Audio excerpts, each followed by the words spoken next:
नमस्कार छोट्या दोस्तांनो, आम्ही तुमच्यासाठी आणखीन एक कथा घेऊन आलो आहोत आणि या कथेचे नाव आहे मनोबल।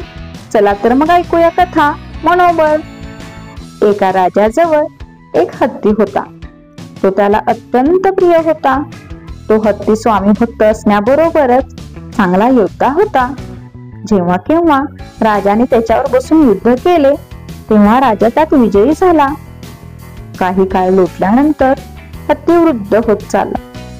त्यामुळे राजाने त्याला युद्धात घेऊन जाणे बंद केले। मात्र राजाचे त्या हत्तीवरचे प्रेम काही कमी झाले नाही। एके दिवशी तो हत्ती सरोवरामध्ये पाणी पित होता।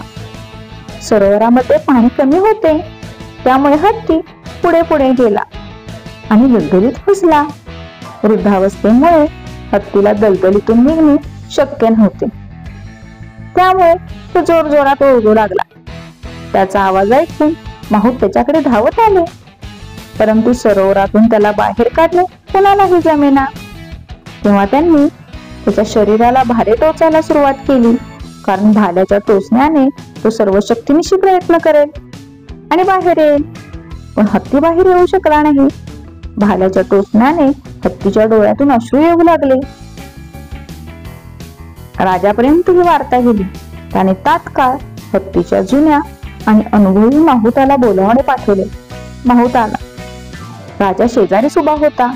त्याने राजाला असा सल्ला दिला, महाराज, तात्काळ युद्धाचे नगारे वाजवा, सैन्य या सरोवराभोवती गोळा करा, आक्रमणाच्या घोषणा सैनिकांना द्यायला सांगा। राजाने त्याचे म्हणणे ऐकले आणि युद्धाचे नगारे वाजवण्याचा हुकूम दिला। मग काय म्हणता, नगारे वाजू लागले। सैनिकांच्या रांगा शिस्तबद्धपणे लागल्या।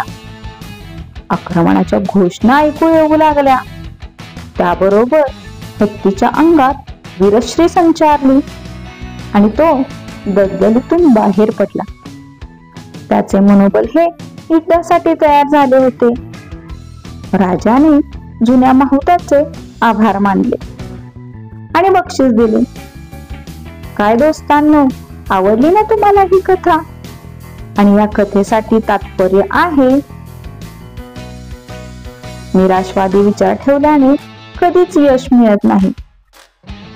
सकारात्मक विचारसरणी असल्यास प्रगती होते।